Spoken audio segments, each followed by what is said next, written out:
Oke, pada materi sebelumnya kita sudah mengetahui aspek geografi itu ada apa saja, ada ruang lingkupnya, ada objek kajiannya. Nah, kita menyambung materi sebelumnya nih. Objek studi geografi itu juga ada dua. Yang pertama itu melingkupi objek material. Objek material itu berisi tentang bahan yang dikaji. Bahannya apa nih? Materialnya apa nih? Nah, nanti kita perdalam lagi. Ini hanya masih secara umum saja penjelasannya. Kemudian contohnya mengkaji tentang atmosfer. Atmosfer itu apa? Litosfer itu apa? Hidrosfer itu apa? Biosfer dan antroposfer. Nah, itu adalah objek material. Material.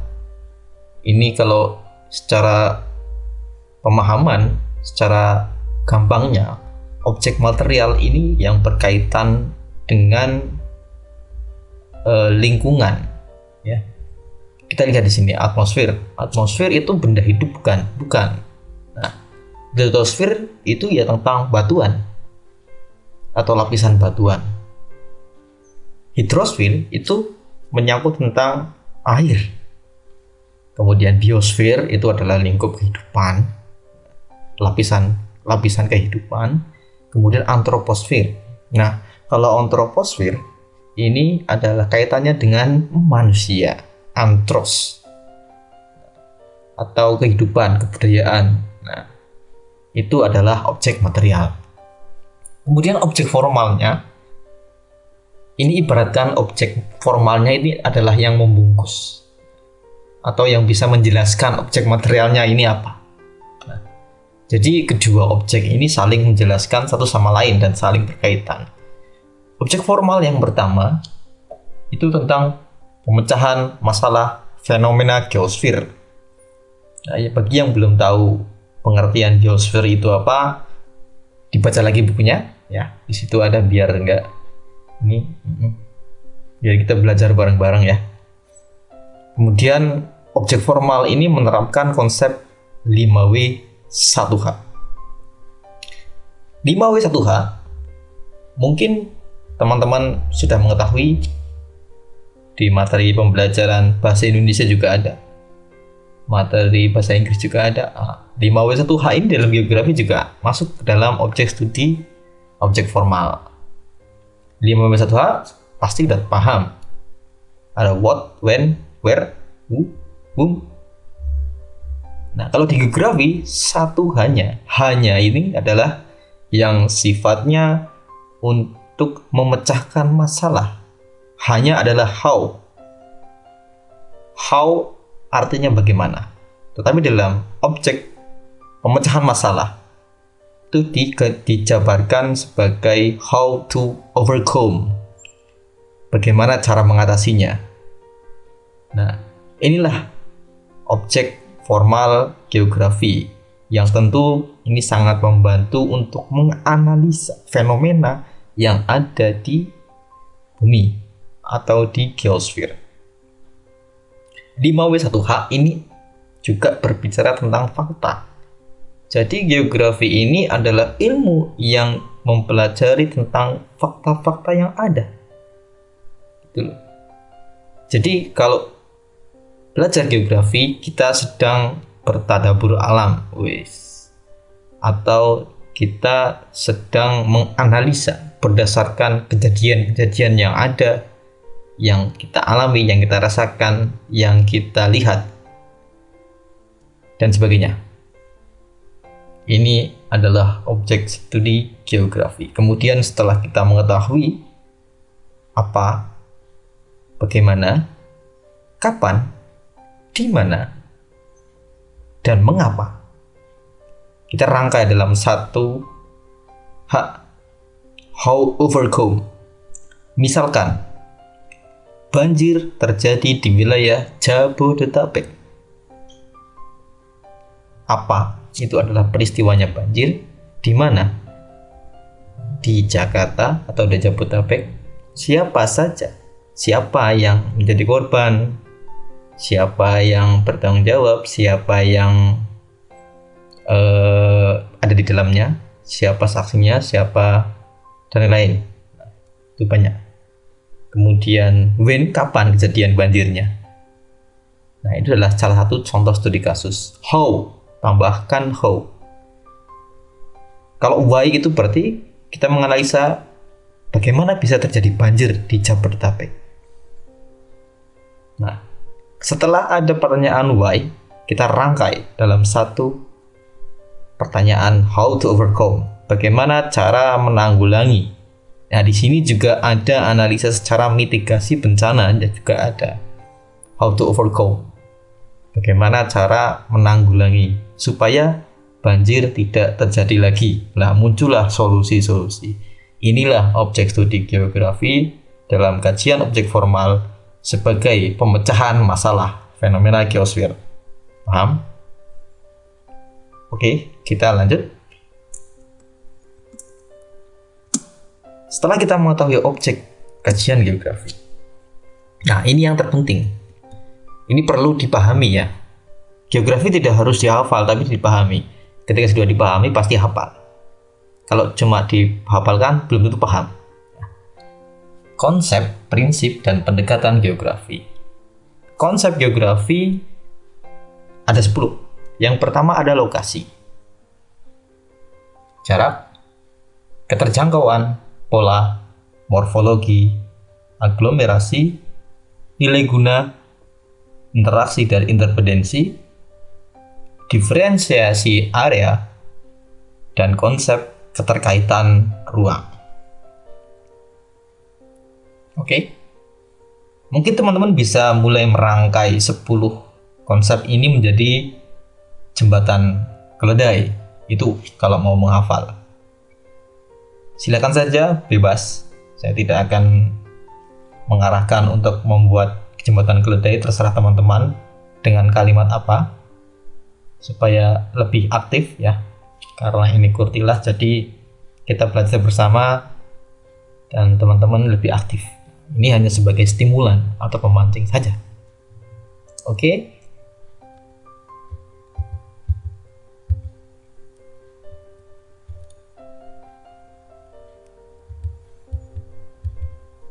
Kemudian kita berbicara tentang prinsip. Geografi kok punya prinsip? Punya dong. Kalau geografi nggak punya prinsip, dia nggak akan dipelajari. Oke. Prinsip geografi ada 4. Yang pertama tentang persebaran, yang kedua tentang interrelasi, yang ketiga tentang deskripsi, yang keempat tentang kronologi. Prinsip persebaran ini menjelaskan fenomena geosfer tersebar secara tidak merata. Contohnya seperti tadi, kejadian banjir di daerah Jabodetabek. Apakah semua Jabodetabek tergenang air banjir? Tidak, tapi sebagian besar. Artinya tidak merata. Ini persebaran. Apakah di daerah lain terjadi banjir? Ada yang tidak. Nah, ini adalah prinsip persebaran.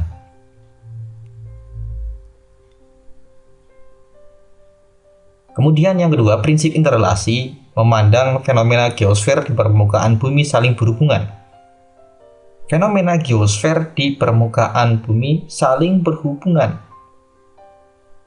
Artinya fenomena tersebut terjadi ada rangkaiannya, ada sebab musababnya, ada asbabun nuzulnya. Nah, contohnya masih sama. Kok bisa sih terjadi banjir? Itu karena apa? Apakah karena curah hujannya deras? Apakah karena datarannya rendah? Ataukah ada permasalahan kompleks seperti kebiasaan manusia membuang sampah sembarangan, atau ada saluran air yang tidak maksimal penyerapannya sehingga dibutuhkan biopori dan sebagainya. Nah, ini adalah salah satu prinsip interrelasi. di mana fenomena geosfer di permukaan bumi saling berhubungan. Kemudian prinsip deskripsi menjelaskan secara spesifik mengenai gejala-gejala di permukaan bumi. Dengan contoh yang sama, banjir di Jabodetabek. Gejala-gejala sebelum terjadi bencana banjir apa? Apa saja faktor-faktornya? Bagaimanakah bisa terjadi banjir? Mengapa terjadi banjir? Nah, di situ ada penjelasannya secara spesifik, ya. Kemudian prinsip korologi. Prinsip korologi mengkaji gejala geosfer dengan memperhatikan persebaran, interrelasi, dan interaksinya. Atau bisa dikatakan, prinsip korologi ini adalah gabungan dari ketiga prinsip geografi. Nah, ini adalah prinsip yang harus dipahami teman-teman sekalian, bahwa geografi mempunyai 4 prinsip dasar yang saling berkaitan, yang menyebar, dan ada hubungannya. Artinya semuanya bisa dijelaskan secara runtut, dari sebabnya, dari segi persebarannya, interrelasi, kemudian dijelaskan, dan kemudian dirangkai hubungannya apa. Nah, ini adalah prinsip geografi. Bagaimana cara kita itu merangkai dan menjelaskan fenomena yang terjadi di dalam bumi. Oke? Next ya.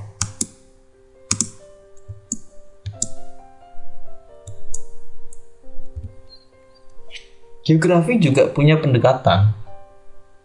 Sama kayak laki-laki. Kalau udah punya prinsip, dia mau mendekati seorang cewek atau gebetan, dia juga punya cara PDKT. PDKT geografi, pendekatan.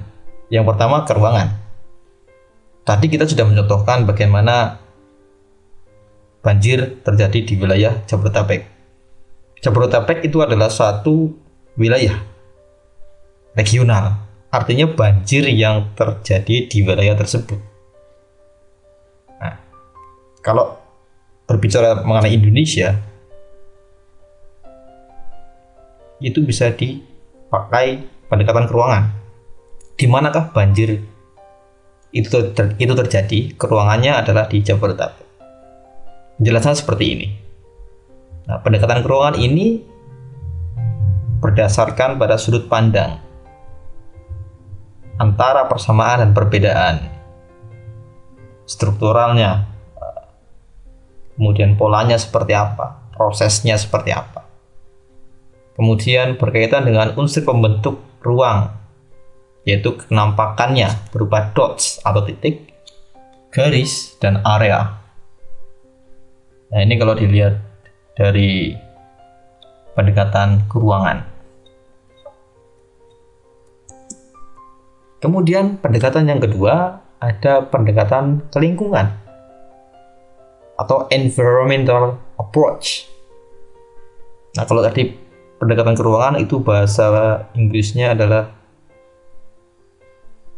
spatial approach, kemudian pendekatan ke ruangan, pendekatan ke lingkungan bahasa Inggrisnya adalah environmental approach atau pendekatan ke lingkungan. Pendekatan ke lingkungan ini mencangkup hubungan antara organisme hidup dan lingkungannya, atau manusia dengan lingkungannya, atau manusia dengan alam sekitarnya. Ini hampir sama loh dengan aspek sosial. Makanya kita harus memahami satu persatu antara aspek, prinsip, dan pendekatan. Jangan sampai tertukar. Pendekatan lingkungan itu ada 2 pengaruh, yaitu pertama, kegiatan manusia terhadap lingkungan, dan pengaruh fenomena alam terhadap lingkungan. Nah, kalau itu jabarkan banyak sekali. Contohnya apa? contoh studi kasus sama seperti tadi. Ketika ada artikel yang berbunyi seperti ini. Banjir di Jabodetabek disebabkan oleh kebiasaan manusia membuang sampah sembarangan. Nah, ini digaji secara pendekatan ke lingkungan. Nah, kalau secara pendekatan keruan gimana? Nah, akibat hujan yang sangat deras, daerah Jabodetabek mengalami banjir. Nah, itu adalah bisa menggunakan pendekatan keruangan. Nah, intinya pendekatan ini dipakai sesuai dengan bunyi narasi yang ada. Teman-teman memakai pendekatan keruangan itu jika satu studi kasus hanya menyebutkan nama tempat atau lokasi karena berhubungan dengan kewilayahan atau special approach, makanya disebut sebagai pendekatan keruangan. Di mana peristiwa itu terjadi? Nah, itu adalah kita kalau memakai pendekatan keruangan. Kalau pakai pendekatan ke lingkungan, itu biasanya peristiwa tersebut terjadi karena ulah atau campur tangan manusia. Contoh bunyi narasinya seperti ini.